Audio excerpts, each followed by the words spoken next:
All right, y'all. Late night upload. You know what that means. We about to get real. I assume the kids are asleep. I'm talking about y'all kids, not my kids are asleep. I'm talking about y'all kids. Because this is some real stuff and it's crazy. Now, in 2019, Latasha Daniels was accused of murdering her pastor. Recently, she was just sentenced. When I say recently, I mean like yesterday. She was just sentenced in that case. And I sat here for I think like an hour and a half because she testified on her own behalf. And I sat here and I watched the entire testimony that she gave on her own behalf. And I have a lot of thoughts. Now, first things first, I want to show you this clip because this is a clip that's been going viral on TikTok, but people aren't really showing the full context of really what's going on in this clip. So I'm going to play the clip. I'm telling you right now, it's crazy. I'm going to play the clip. And then after I play the clip, I'm going to give you some more context. And then we're going to get right into another very interesting moment in her testimony, which leads into the night where she ends up taking the pastor's life. All right. So let's start right here with this clip. As I was performing oil on him, he began to thrust himself really hard. And I told him that was hurting. Then he grabbed my hair. I had long hair and he wrapped my hair around his hand and he started yanking it. And when he wasn't thrusting himself, he was pulling my hair really hard. And with his other hand, he would just hit me and hit me and hit me. And I was like, it's hurting. And he was like, you better not bite me. You better not bite me. And then after that, we had sex, and it was just rough and it was hard and it was just not what I was used to. And then once we finished, something he never ever does was he rolled over and just gave me the cold shoulder. And I was like, you're not going to hold me? And he was like, no. And just went to sleep. I felt so used. I was just like, what has always happened to me? In my wanting to head to the room, I had made the decision that I was going to kill myself in front of him because I just wanted him to feel the pain that he was causing me. So when we got in the room, he was already in there by the time I parked and got in. And I pulled out my and I told him, you about to feel the same pain that you've been giving me. Did you ever threaten him? No. Did you threaten yourself? I told him I was going to. What did he do? He began to tell me no, and he kept saying that he loved me and that we can fix it. And I was just like, no, you're treating me so bad. And he was just like, that's not, I love you, I love you.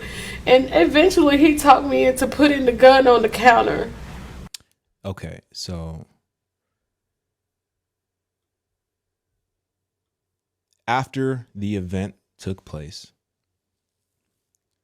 she said that she told him that she was going to kill him, right? Now, she wrote a letter, and I want to show you just a portion of the letter that she wrote because there is a part that I found extremely interesting in her letter that she wrote. But first, I want to share something with you, just a little bit of some context, because I'm not sure if you guys know the case, and I don't understand the full case. I really just got into the case today, actually. But according to her testimony, right? This woman was divorced 2 times, and she felt a lot of shame, was embarrassed. She felt like she let her family down. She felt like she let God down. One way or another, she ends up at a church, and she begins serving at that church, and she becomes a small group leader within the church. So she's leading a group of about 8 people. I'm assuming they're meeting like every week. And within that group is the pastor. Now, he's not the head pastor, but he is one of the pastors. Let's just say he's one of the associate pastors at the church. And he's also involved in the group that she's leading, also in a leadership capacity. Now, this is how they met. This is how they became close to an extent. Like I said, she's going through a lot of pain, a lot of trauma, a lot of guilt, a lot of shame, because she's just coming out of her second divorce. So she seeks counsel.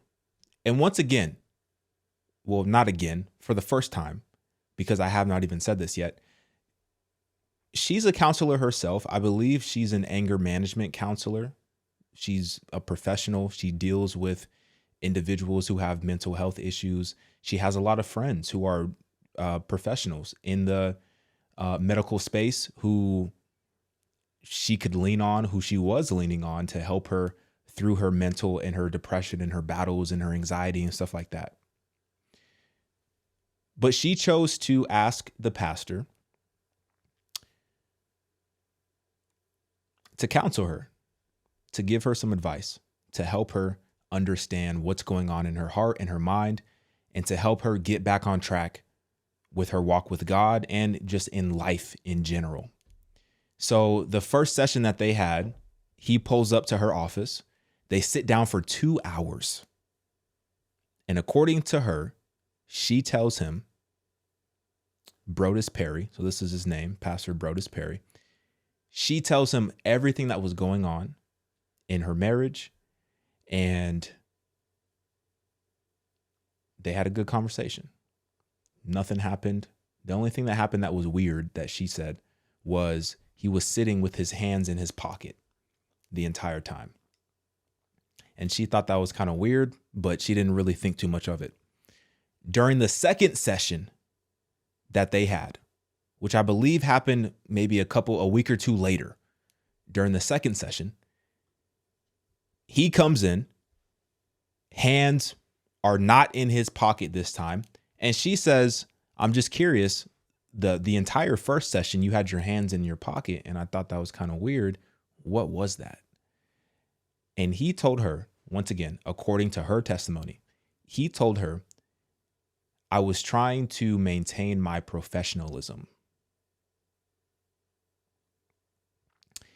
And then, according to her testimony, he pulls her chair closer, kisses her passionately, and then they hook up in that moment and have.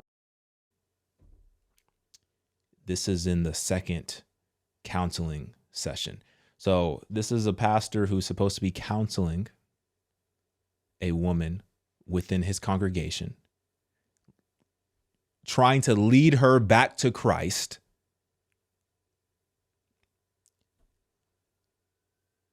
But yet he's preying on this woman and using her insecurities, using the fact that she was emotionally unstable during that time to hook up with her.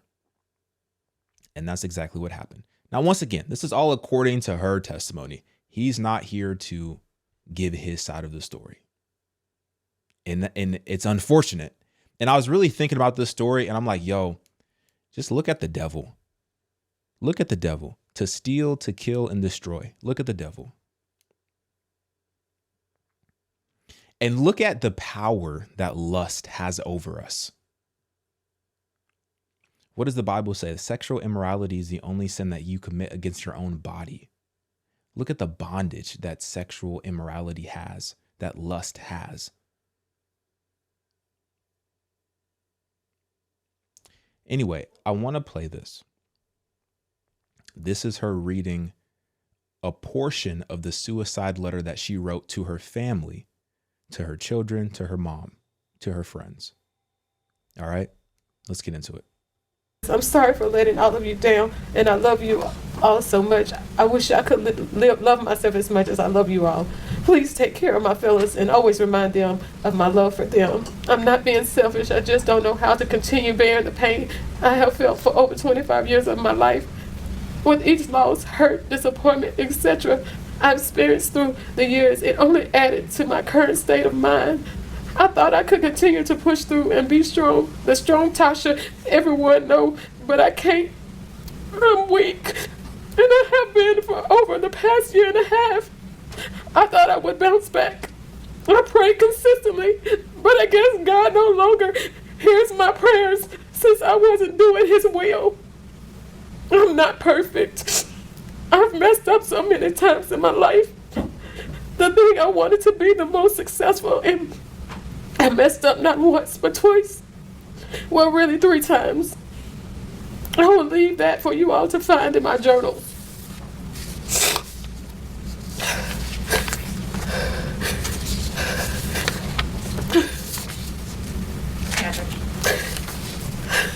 So I found that very interesting what she said, is that I guess God doesn't hear my prayers anymore because I'm not doing His will.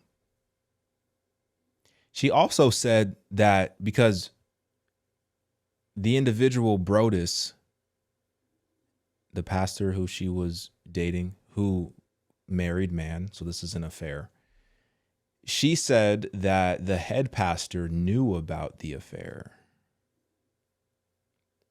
And she also said that they had a lot of rules. So he would tell her, for example, if you see me in public, don't just come up to me because you never know who I might be with. But if I acknowledge you, then it's okay for you to approach. They also would have all these types of dates, and she would buy him pretty much anything that he wanted. New shoes, workout clothes, cigars, bourbon, like a whole bunch of stuff. And it sounds like, according to her testimony, this was a constant thing where she would just buy and just shower him with gifts.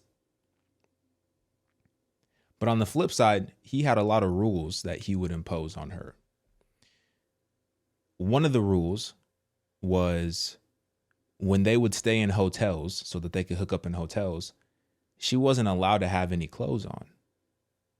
So if they were in the hotel, she had to be completely.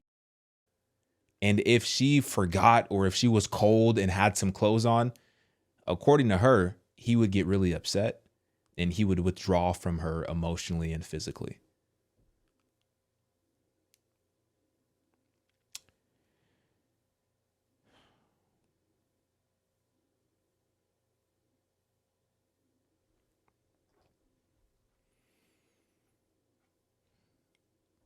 There was a breaking point in this relationship where he was talking about ethical non-monogamy, which is basically a sister wife.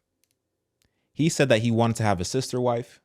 He said that he wanted to have multiple partners and everybody be on the same page and be okay with it.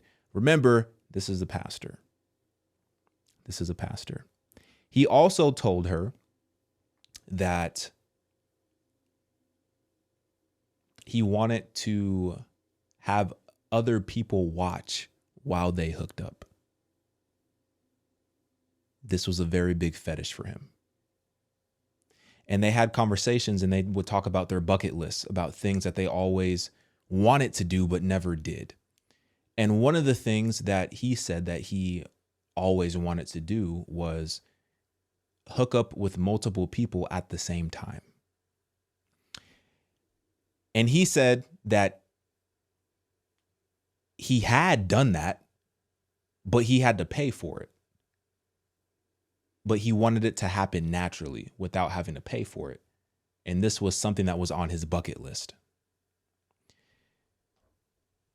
He also gave her a book called The Ethical Slut that he wanted her to read in order to try to get her on the same page with this ethical non-monogamy that he was seeking.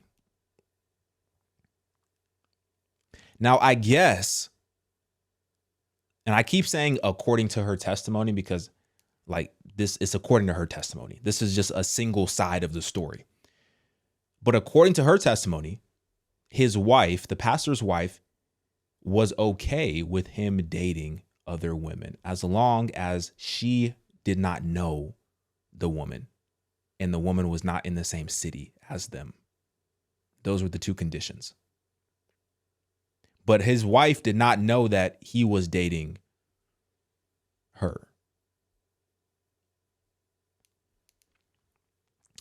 Now, essentially what happened was they would go on trips. They would do all this type of stuff. And she said that they were in love. But she didn't want to get on the same page with the sister wife stuff. She wasn't into the sister wife stuff. And ultimately what happened was he texted her one day. And another one of the rules that they had was she was only allowed to text him on this app. And the way the app worked is when you send a message, if I'm receiving the message, as soon as I take my finger off the screen, the message disappears. And she was only allowed to initiate conversation via text message through this app. And she said that one day he texted her through this app and said, "It looks like our time is up." And that was it. He wanted to break up with her. And she became even more. And she goes, buys a gun, writes a note, as you just listened to, and she prepares to take her. But somehow, which you're going to find out, she ends up back at his apartment and things just take a devastating turn, as if it wasn't already devastating. As if it wasn't already devastating. You know, the thing about this whole situation is like, number one, you really have to look at what following your flesh gets you. Because like we said, I don't have the testimony from the pastor because the pastor's dead. I don't have that testimony. I don't know his side of the story. But there seems to be an understanding that they were indeed in a relationship. But he was married. You're married and you're seeking sister wives. You're married and you have permission to date other women. But you're a pastor. You're supposed to be a man of God. Doesn't make any sense. This is what following your flesh gets you. And it's even more dangerous when you're following your flesh, but you've been deceived into thinking that God approves of your actions. That's even more dangerous. I want to get back into her testimony.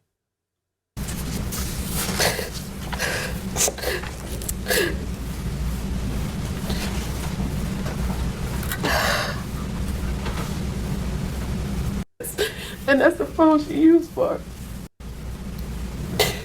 Where did you leave that? I left it in my phone because I knew my little sister would find it because she helped me with my appointments. And that's the phone she used for making my. So she said she left the note in her phone because her little sister worked with her in her office, in her practice, and her sister would help schedule the appointments that would come in. So she knew her sister would read the note in her phone. Appointments. Did you leave it for her to find? Yes. What did you do after you wrote that note? I drove to Sherwood to go purchase a gun Why did you go purchase a gun? because I didn't have my other one. What was the purpose of the gun? I wanted to end, and I felt like that was going to be the best way to do it. When you went to that store, were you buying a gun to kill, or were you buying a gun to kill someone else? I was buying a gun to. I had a whole plan. What was your plan? I didn't want to do it at my house because my son lived with me. So I decided I was just thinking about all the pain to go to this park in Jacksonville, Arkansas. How far away from Little Rock was that park?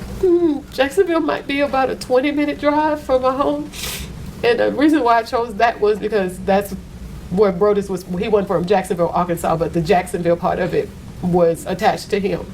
And the name of the park was Johnson Park, which was attached to my second ex-husband. And then Ray Road, my daddy's middle name was Ray, so I just associated with all the pain from the men in my life, and so that's where I was gonna go. How did you go there? I was gonna drive in my car. It's from my home, it would have been straight down 440. Is that an interstate? Yes. What happened while you were driving to Johnson Park? As I was driving, I saw the Memphis exit, and so then I was like, go talk to him, Tasha. Just go let him see you. Go see why. And that's what I did. I just drove so I can see him face to face and hope that I can get something from him besides the fact that he broke up with me with a disappearing text. And as I was driving, he did text me, and as he was telling me that he still loved me. So I was trying to just figure out what was going on. What did you do after you saw the Memphis exit? I took it and I drove to Memphis. Where did you go? I went down to where I knew he would possibly be, which was a lounge. I guess it's in the downtown Memphis area called The Pocket. At the time, I think it was a fairly new lounge that he, when he got employment at Mississippi Boulevard, one of the members there had told him about. Did you go to The Pocket because Brodus told you he goes to The Pocket on Thursdays? Yes. Do you remember what time you arrived? I don't. I just know it was dark, and I know that I circled around for approximately 30 minutes trying to find a parking spot because I didn't know that you couldn't like park on the street. Like everything down there was paid. Like, and yeah. Just to back up for a second, when you went to the gun store to buy the gun to kill yourself, what did you take with you? Just my license and my debit card. Where was your purse? I guess I had left it at home. Did you bring just necessities with you to the gun store? Yes. And you left the gun store right after you finished purchasing the gun, right? Yes. How did you select the gun? I went with what was the cheapest that was on. They have a wall that has all the guns, the names, and the prices, and I just chose the cheapest one. So she's trying to establish that it wasn't premeditated. That's what they're trying to establish here, just to make sure that we're all on the same page. How did you select ammunition? Whatever the guy told me to get, I got it. Because I was about to walk out the store he was like, do you need ammunition? I was like, oh yeah. And so he told me whatever he recommended, I was like, yes. And did you see on the video where he was showing you different types of ammunition? Yes. Is that what he was saying? Right. And I don't, you couldn't hear, but I was like, I don't know. Just whatever you tell me. When you left the gun store, what did you do with the gun? I think it was still in the bag. I went home because I did wanted to leave my son something. So I had stopped at the ATM and got out whatever money I could get. And so when I got home, I put that in his room. And then I changed clothes. And I dumped some bullets out on the bed and just grabbed a handful of them and took the gun and left the house. What did you do with the handful of bullets in the gun? Once I got in my car, because I was trying to hurry up and leave because I didn't want him to come home while I was there, I loaded the gun in my car. And once whatever was left over, I put everything into my coat pocket that was sitting in the passenger seat. Now, when you parked downtown, where did you go? I started walking in the direction in which I knew the lounge was. And once I got on the street, I started walking up the street, and I actually saw Brodus coming out of the lounge, and I walked past him. Were there any rules in your relationship regarding how to behave when you saw him in public? Yes, I was not to approach him because I never knew who he may have in his company, so I was not to approach him, but if he acknowledged me, then I could have, talk to him. Did you come within his sight? Yes. Did he acknowledge you? Yes. You actually walked right? I walked past him, and so he said, so you're just going to walk past me and not say anything? At that point in time, did y'all engage in a conversation? Yes. After you talked with Brodus, what'd y'all figure out? Well, we decided that because his thing was I still wasn't wanted to be on board with him and this non-monogamy and have been able to see other women. So we came to I told him, well, we still haven't told Tab. You've always said something about telling Tab, so we haven't told Tabitha. And he said, okay, we'll tell Tabitha. He told me to go to the apartment and just talk to her about tenants until he got there, and that once he was there, we would tell her. He had to go to his boss house to drop off something. And so he gave me a backstory as to what to tell her if she asked me while I was in town, and we left. But before leaving, we came to the resolve that once we told Tabitha about the relationship, we had a trip that was planned to go. We was going to Kentucky. If she said yes, then that would be a new start, a fresh start. But if she said no, then that would be the trip that we would end.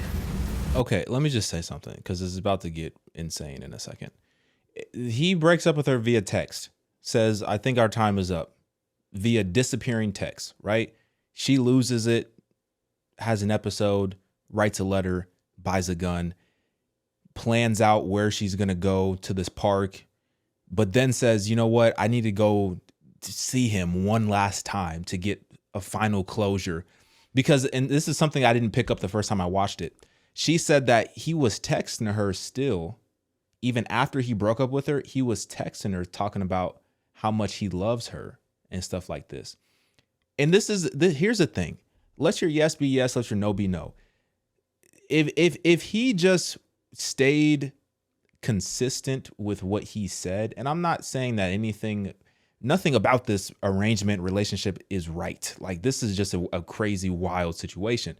But maybe, just maybe, had he have just kept it where it was and just broke up with her and didn't continue to play these games after the fact, maybe he would still be here today.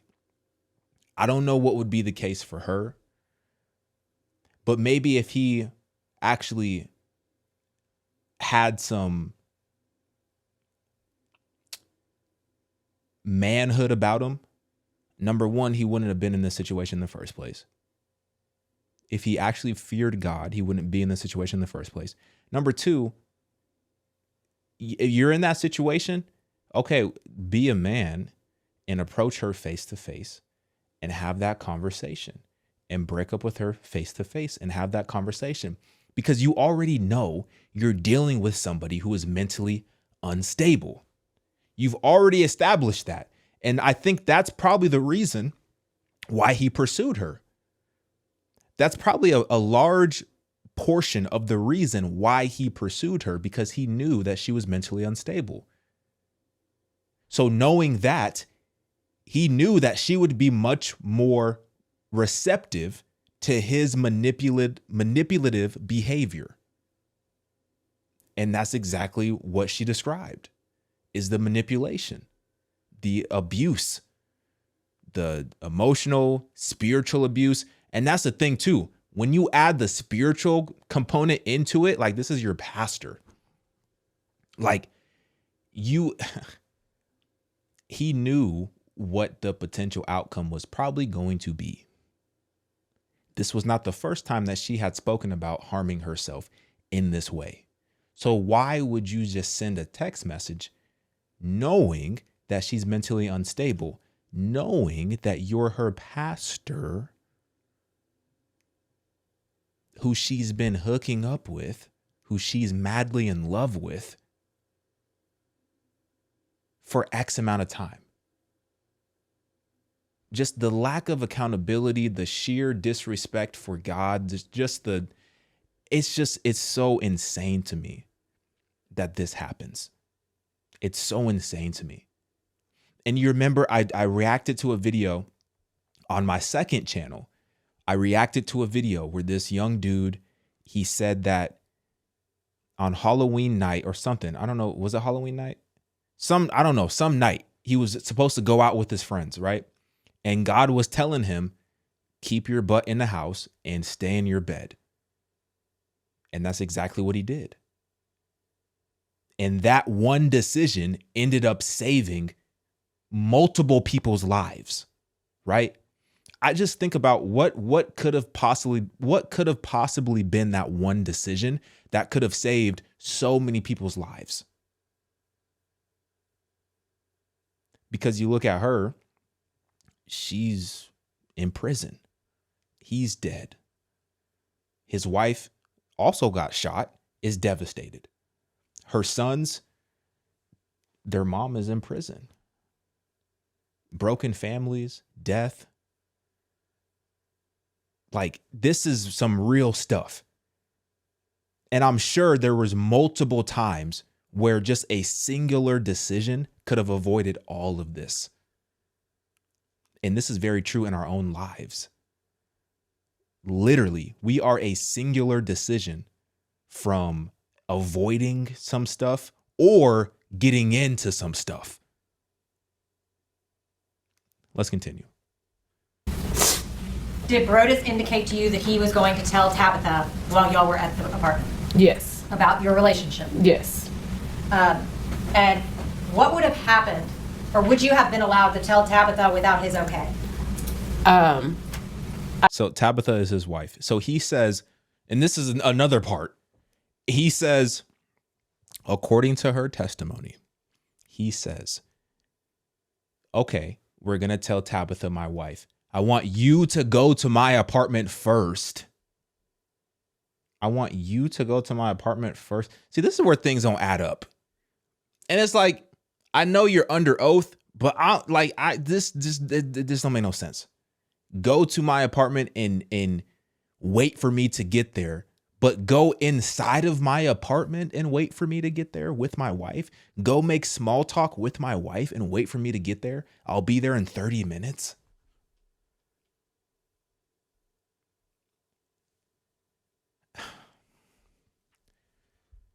I didn't know. What would you have been able to continue a relationship with Brodus if you had done that? No. So I want to talk to you then about when you left downtown, okay? Where did you go? I put in the address that he had given me, and so that address did say Collierville. I didn't know how far away it was or anything. I just placed it in the GPS. Do you remember what time you arrived at the apartment? I know it was late. I just remember when we were there and we were talking, I remember the news coming on. Probably around 9 o'clock? Yes. So you left Little Rock, Arkansas at approximately 5 o'clock, right? And drove to downtown Memphis, right? Yes, yes. That takes about 2.5 hours? Yes. How long would you say that you were talking with Brodus? We talked for a while because I remember the valet pulling the car up a ways and getting out, and just because he was sitting in there waiting on him and we never did, so he just pulled it up and we continued to talk. So then you left downtown, it was dark? Yes. Drove to Collierville? Yes. What did you do when you arrived at the apartment? I circled around because it was dark and I really couldn't see like numbers or anything. So I circled around, and then I guess eventually I found the building number and I parked and found my way to their apartment according to the address. If I may just have one moment, Your Honor.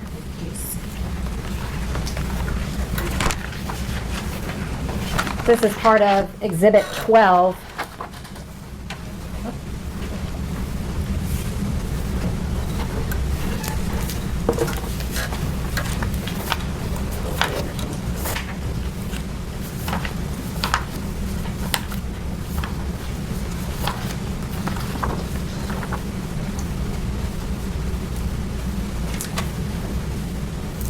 Latasha, is that your car? Yes.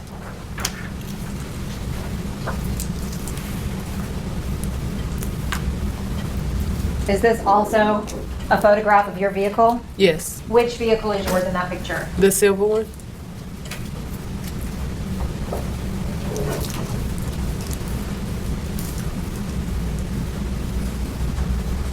This one? Yes.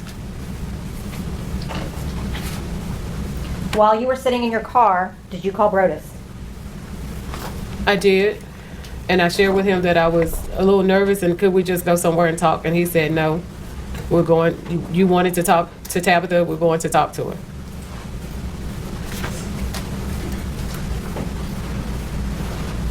Did he answer every time that you called him? I didn't call him a lot, but I did that night. Before you walked inside, was there a time you called him and he didn't answer? No, Okay, not that you recall? not the right call. After you had talked to him and he said, no, we're going to do this, what did you do? I went to the apartment and knocked on the door. Were you wearing your coat? Yes. When did you put on your coat? When I got out of the car to go to find him at the lounge. Is that when you were walking around downtown at night by yourself? Yes.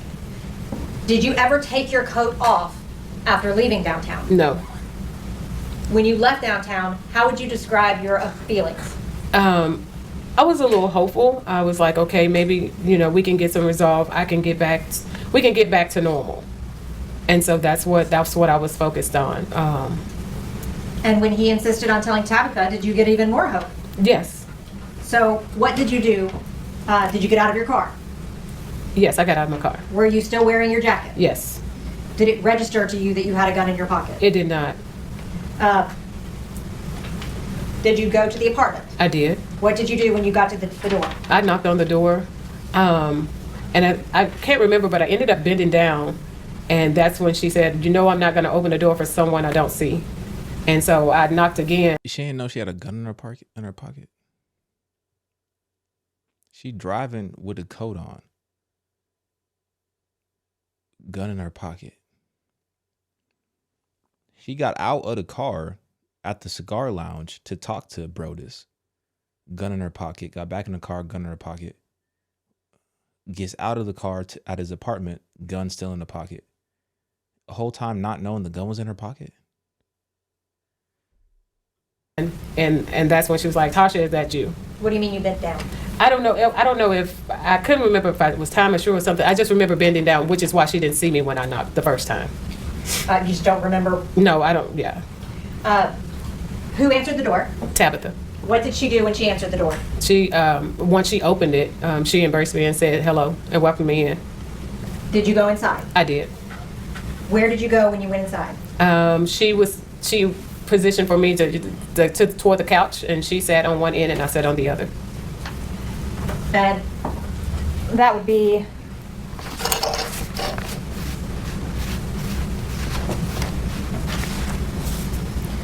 Your Honor, if I may put this is part of the cumulative exhibit. Is this the couch that you're referring to? Yes. And you were seated on this side? I was. And Tabitha was seated on this side? Yes. Did you talk to Tabitha? Yes, we talked. We talked about tennis, but right before we kind of got into the tennis talk, she had made a phone call to Brodus. And what did she say to him? She told him, she asked how long it was going to be before he got there. And then she told him she had a surprise for him. When Tabitha let you into the apartment, did she close the door behind you? Yes. You and Tabitha were sitting alone in the apartment with a closed door, right? Yes. Would anybody outside of the apartment have been able to see in through that door? No.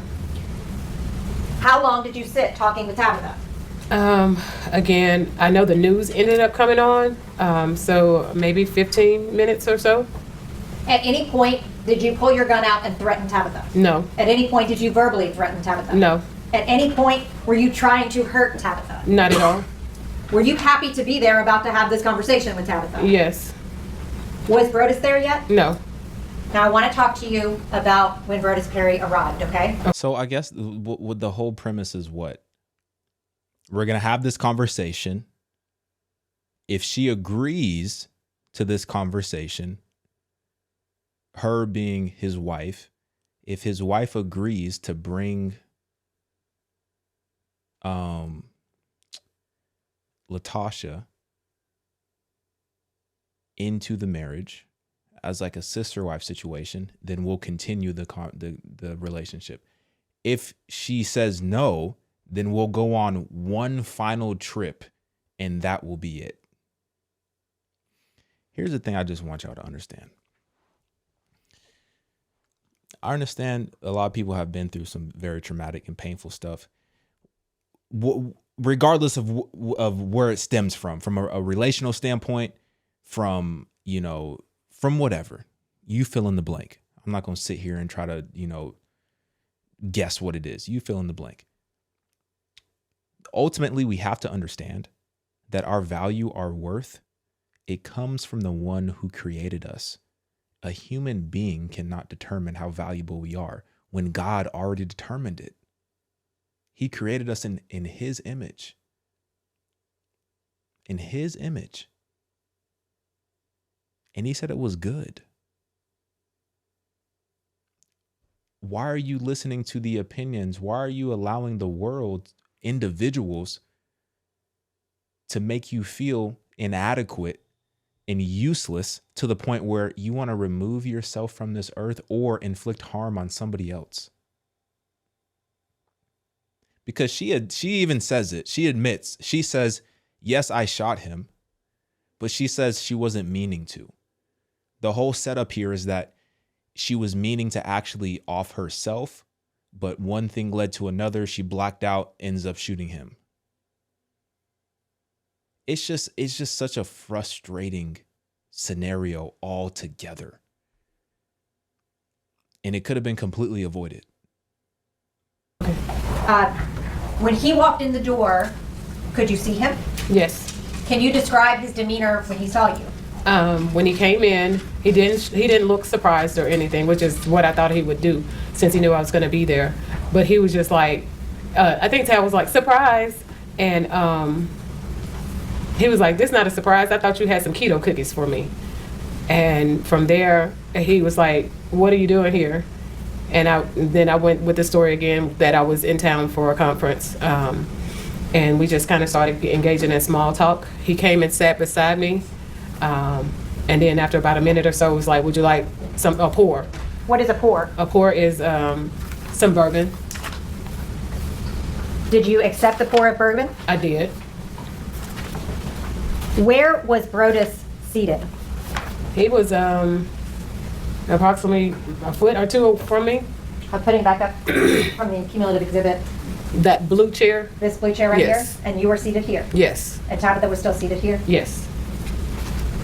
After you accepted the pour of bourbon from him, did he make any comments about you drinking? He came back and sat down, and as we were talking, he would make references to me drinking and would say, well, I think you're going to have to stay the night. So I'm thinking, okay, well, this is about to get into this conversation. But he never would give me eye contact. But he would continue to make, it's like, we have to clean out the bed in there because it has a lot of clothes on it. And, but I'm still looking at him to get, like, to see where are you going with this. But he never did lead into the conversation. He actually started asking me questions like, so where are you staying in Memphis? And I'm like, that wasn't part of what you told me you was going to say. So I don't know Memphis. He knows I didn't know Memphis. And so I didn't know what to say. I finally said an Airbnb. And then Tabitha was like, where? And I was like, downtown. And then that conversation ended. And he continued to say something about me staying the night, but never going into the conversation of what we were supposed to be talking about. Had you ever been into that apartment before? No. On April the 4th, when you were there, what part of the apartment did you go into? I walked through the front door, which led into a small little hallway and right into their kitchen area. Okay. And then into the living room? And then yes. Did you go into any bedroom? No. This is part of the cumulative exhibit 13. Did you ever go into the guest bedroom? I did not. What is all over the bed in the guest bedroom? Clothes. Had you seen that? No. But those are the clothes Brodus was talking about? Yes. When he was talking about clearing off the bed, you sleeping over, did you think that was his jumping off point to talk to Tabitha? I thought so. How were you feeling at that point? Very nervous. Were you also excited? I think I was more nervous because I just didn't know which way it was going to go, but hopeful. At some point, you lost hope. Yes. And you said you were going to leave. Yes. Why did you decide to leave? I saw that it wasn't going anywhere. Like I said, he was not giving me eye contact. So I knew, or I felt like he had changed his mind. And I just didn't want to keep sitting there feeling, at that point, stupid. What happened after you said you were going to leave? Tabitha got up, he got up, and so she began to tell me about watching for the police, because I had been drinking. Had you drank a lot? No, not at all. But she still was just letting me know. And she began to walk toward the door. And I asked him, would he walk me out? He said no. And I said, why not, sir? That's Southern hospitality for you to walk a woman outside when it's dark. Because I wanted to just get him to see like what happened. Why didn't you follow through? But he refused to walk me out. So Tabitha opened the door and was walking out. I was still trying to get him to walk me out. And as I reached into my pockets to get my keys, I remember being outside the door, and then the next thing I was standing in their kitchen. Do you deny that you shot Curtis Perry? I do not. Do you deny that you shot Tabitha? I don't, but I know it wasn't intentional. Did you mean to shoot Tabitha? No, I wasn't trying to hurt anybody. When you went to that apartment that day, did you intend to use your gun on either Brodus or Tabitha? No.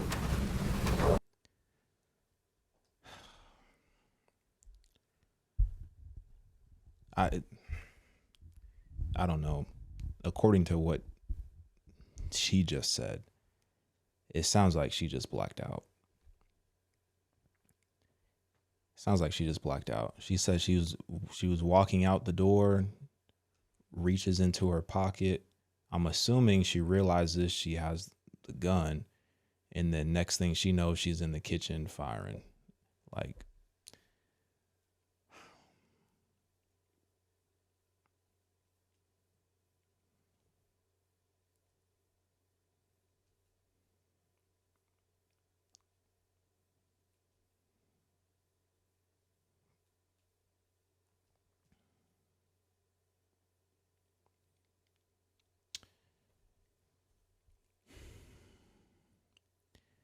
a couple things. We got to be very careful with the spiritual counsel that we seek.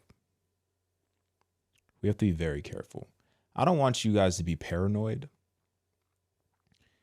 but don't just go into a situation with little discernment, sharing and oversharing things about what's going on to somebody in a position of leadership, right? Make sure you are staying close to the one who has the ultimate authority. Make sure he's guiding you. Make sure he's speaking into you, because God is always speaking into us, but are we listening? Are we in a posture to where we're willing to receive what God is speaking into us? Or are we too consumed with what's going on in our reality on this earth that we close our ears off to the one that truly matters, to the one that can truly heal us?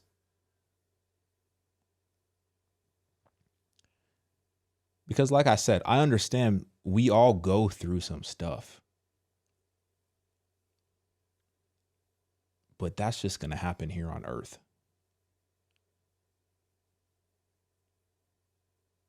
That's what's going to happen here on earth. Don't let the devil lie to you, right? Especially what she said, man. She said, I figured God just stopped listening to my prayers because I wasn't doing his will. Okay, well, you can always go back. You can always run back into his arms. You don't have to keep going down the path that you know is going to lead to destruction. You don't have to keep walking in that direction. You can always turn back to God. He's never so mad at you that he's unwilling to embrace you, but you have to turn back. Stop allowing the enemy to speak into your life more than God is. Or rather, stop allowing the words of the enemy to be received into your heart more than you allow the truth from God to be received and present and constant in your heart. Otherwise, this is where it leads. And it's heartbreaking. It's devastating. Let me know what y'all think. Get in my comments, like this video. I'm out, y'all.